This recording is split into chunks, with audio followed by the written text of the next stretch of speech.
Assalamualaikum warahmatullahi wabarakatuh, saudara. Hari ini atau pagi ini saya berada di wilayah kota Probolinggo untuk mengulas tentang sejarah kota Probolinggo, yaitu tentang dipecah-pecahnya kota Probolinggo oleh kolonial Belanda menjadi kampung per kampung untuk dihuni oleh beberapa etnis. Yang pertama, saya saat ini melalui kampung pribumi, ya. Kampung pribumi itu kalau sekarang itu bisa kita ukur mulai dari Jalan Gatot Subroto sampai ke Kampung Wiroborang. Itu adalah wilayah yang khusus atau dikhususkan untuk orang-orang pribumi pada masa kolonial Belanda.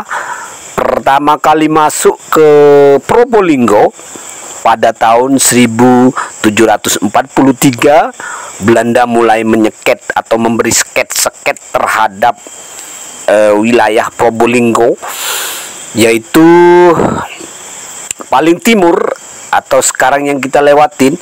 Dan kalau Anda orang Probolinggo pasti tahu ya, jalan yang saya lewati ini di mana.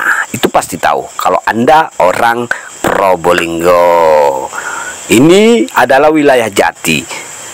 Dahulu mulai dari Jalan Gatot Subroto sampai ke Wiroborang itu dikhususkan untuk kita orang-orang asli Probolinggo. Nah, ini saya sedang antri lampu merah dan sudah selesai. Dan sekarang saya sudah melewati Jalan Gatot Subroto ya saudara.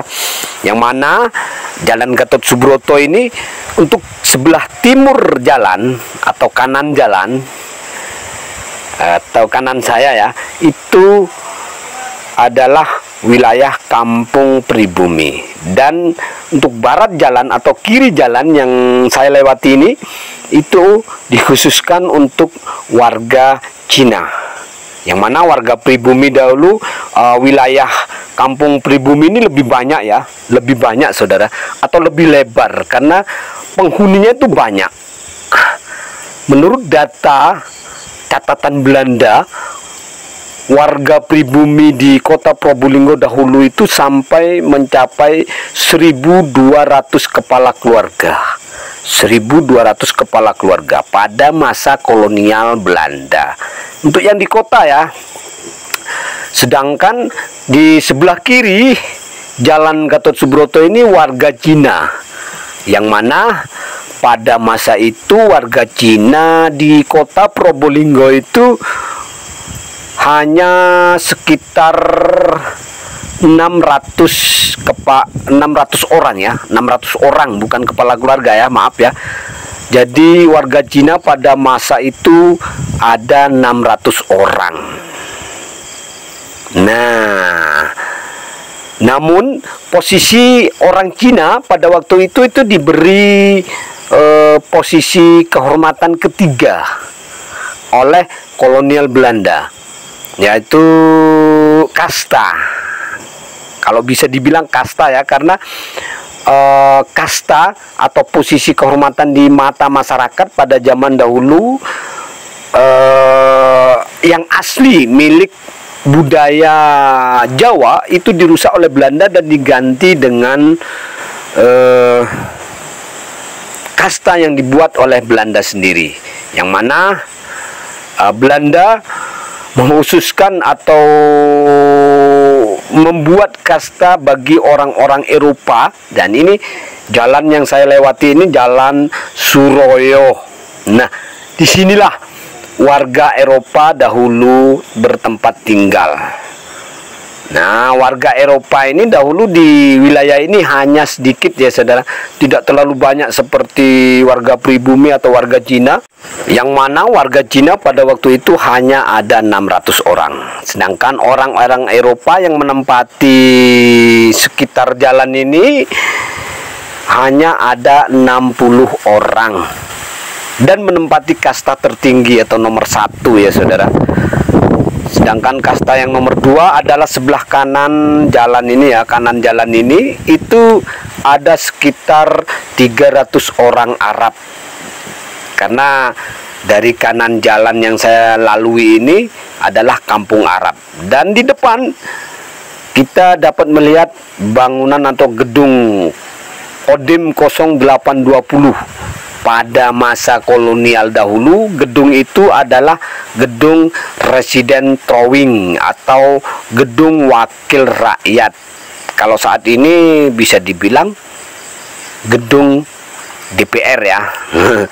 Jadi, dan ini saya dari Jalan Suroyo itu belok kiri ya, menuju ke Kampung Cina, yang mana sudah saya sebut tadi, orang-orang Cina yang berada di kota Probolinggo pada masa itu hanya ada 600 orang. Dan mereka diberi posisi sebagai pemegang bisnis atau dipercaya oleh para penjajah untuk mengendalikan perdagangan yang berada di kota Probolinggo itu dahulu.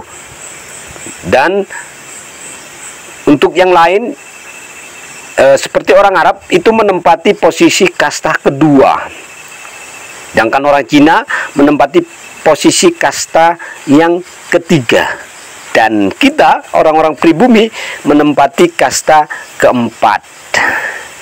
Jadi Belanda atau kasta yang tertinggi nomor 1 ini membebaskan kepada kasta nomor 1, kasta nomor 2 atau kasta nomor 3 untuk mengambil kasta nomor 4 sebagai pembantu. Lebih kasarnya bisa dibilang budak gitu ya saudara, pada zaman penjajahan dahulu. Karena orang-orang yang berkasta nomor 4 atau orang-orang pribumi pada masa itu oleh orang Arab di kota Probolinggo disebut sebagai binggel. Bahasa Arab binggel, kalau tidak salah artinya itu gelang kaki ya saudara. Jadi penghias kaki, bukan tangan. Nah, keterangan ini saya dapatkan dari saksi sejarah yang bernama H.M. Dahlan, yang kebetulan beliau dan orang tuanya dahulu pernah menjadi binggel atau menjadi pembantu orang Arab, yang mana Haji Ahmad Dahlan ini dilahirkan di Desa Taroan, Kecamatan Banyuanyar pada tahun 1920. Jadi beliau ini merasakan pedihnya masa penjajahan di masa kolonial Belanda, juga masa perjuangan. Karena beliau sempat memimpin yang namanya Laskar Kelap untuk mempertahankan kemerdekaan Probolinggo. Dan sekarang saya melalui jalan di mana jalan ini adalah titik tengah dari Kampung Arab. Sebelah barat Kampung Arab dan sebelah timur Kampung Arab. Ini titik tengah ya. Kampung Arab itu mulai dari Jalan Dr. Saleh hingga ke Desa Baremi atau sekarang Bremi di belakang Yonsipur 10. Nah, di wilayah ini atau di wilayah Kampung Arab ini ada suatu tempat yang bisa dijadikan bukti sejarah, yaitu makam kuno yang dahulu disebut makam Melayu. Di situ ya. Jadi Kampung Arab itu juga sama-sama lebar ya saudara dengan kampung pribumi, karena posisi kehormatan orang-orang Arab ini pada masa penjajahan dahulu menempati posisi kedua setelah Belanda. Dan jumlah orang-orang Arab ini menurut catatan atau dokumen Belanda itu ada sekitar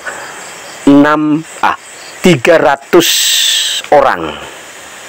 300 orang ya, bukan 300 kepala keluarga.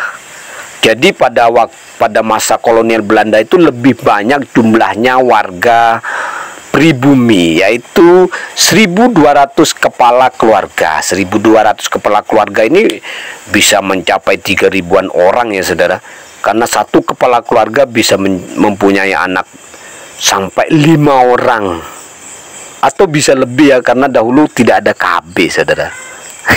Jadi banyak anak banyak rezeki, itu zaman dahulu. Sekarang saya sedang terhenti oleh lampu merah di wilayah Brak. Brak ini dahulu ditempatin sebagai tempat parkir tram Belanda atau tram, atau kereta api atau tram gitu ya.